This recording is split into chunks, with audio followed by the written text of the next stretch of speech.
پھر ہمارے معاشرے کے اندر تکبر اور گھمنڈ بھی کثرت سے پایا جاتا ہے، تکبر بھی ہو رہا ہے، گھمنڈ بھی ہو رہا ہے۔ آج ہم لوگ 2-4 نمازیں پڑھنے لگتے ہیں تو پھر اپنے آپ کو سب سے بڑا متقی سمجھتے ہیں، سب سے بڑا پرہیزگار سمجھتے ہیں۔ ایسا نہیں ہونا چاہیے، اور بالخصوص ہمارے نوجوانوں کے اندر آج تکبر پایا جا رہا ہے، آج گھمنڈ پایا جا رہا ہے۔ تھوڑا سا اقتدار مل جاتا ہے، تھوڑی سی دولت مل جاتی ہے، تھوڑی سی عزت مل جاتی ہے تو پھر اپنے آپ کو ہوا میں اڑانے لگتے ہیں، کسی کو کچھ سمجھتے نہیں ہے۔ سنیں، سرکار نے حدیث میں ارشاد فرمایا کہ اگر کسی بندے کے دل میں رائے کے دانے کے برابر بھی تکبر ہوگا وہ جنت میں نہیں جائے گا۔ ایک صحابی نے کھڑے ہو کر کے پوچھا، حضور انسان تو اس بات کو پسند کرتا ہے کہ اس کا لباس اچھا ہو، اس کے جوتے اچھے ہو، اس کا پیراہن اچھا ہو، تو سرکار نے ارشاد فرمایا بالیقین اللہ جمیل ہے اور خوبصورتی کو پسند کرتا ہے۔ یہ لباس پہننا، اچھی ٹوپی پہننا، اچھے جوتے پہننا یہ گھمنڈ نہیں ہے، لیکن اس اچھے لباس کو پہن کر، اس اچھی جوتیوں کو پہن کر، اچھی ٹوپی پہن کر کے لوگوں کو حقیر سمجھنا یہ تکبر ہے۔ اور اللہ تبارک و تعالیٰ تکبر کرنے والے کی کوئی عبادت کو قبول نہیں کرتا۔ تو آج ہمیں ضرورت ہے کہ ہم اپنے معاشرے سے تکبر اور گھمنڈ کو بھی نکالیں، غرور کو بھی نکالیں۔ سرکار نے ہمیں تکبر کا تھوڑی درس دیا ہے، سرکار نے ہمیں غرور کا تھوڑی درس دیا ہے۔ آپ دیکھیں سرکار کی شان کتنی ہے، سرکار کی شان کا عالم کیا ہے۔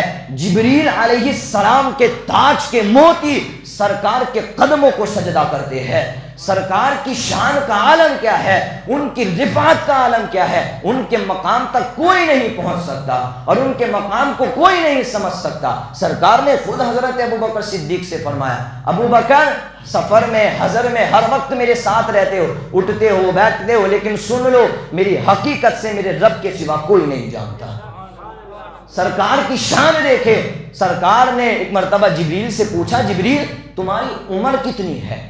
تو حضرت جبریل نے فرمایا، حضور مجھے اپنی عمر تو پتہ نہیں ہے کتنی ہے، لیکن میں ایک ستارہ دیکھتا تھا جو 70,000 سال کے بعد نکلتا تھا، 70,000 سال کے بعد نکلتا تھا، میں نے اس کو 72,000 مرتبہ دیکھا۔ حضرت جبریل نے یہ فرمایا تو سرکار نے فرمایا، جبریل جانتے ہو وہ ستارہ کون تھا؟ وہ ستارہ کوئی اور نہیں، وہ ستارہ میں ہی تھا۔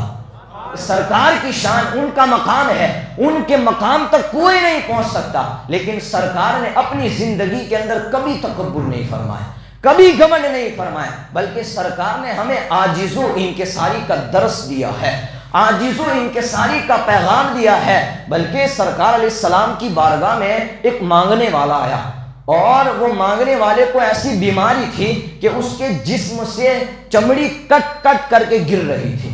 اس مانگنے والے کو ایسی بیماری تھی، اور وہ جب کسی جگہ بیٹھ جاتا تو لوگ اس کے پاس سے اٹھ جاتے، کوئی بھی اسے نہیں بٹھاتا تھا۔ اب جب سرکار کی دہلیز پر مانگنے کے لیے آیا، سرکار کھانے بیٹھے تھے اور کچھ صحابہ کرام بھی تھے، سرکار نے جب اس کو دیکھا تو سرکار نے اندر بلایا۔ جب وہ اندر آیا تو سنیں سرکار کی عاجز و انکساری، سرکار نے ہمیں کیا درس دیا ہے۔ سرکار نے اس مانگنے والے کو اپنی جانوں پر بٹھا کر کے کھانا کھلایا۔ یہ سرکار کی عاجز و انکساری ہے۔ سرکار نے ہمیں غرور اور گھمنڈ کا تھوڑی درس دیا ہے، سرکار نے تو ہمیں عاجز و انکساری کا درس دیا ہے۔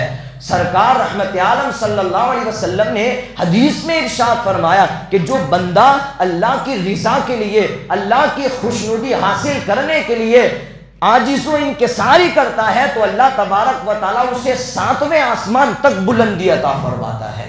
تو ہم اپنے معاشرے سے غرور اور گھمنڈ نکالے، تکبر نکالے، عاجز و انکساری پیدا کرے، عاجز و انکساری کے ساتھ اپنی زندگی کو گزارے۔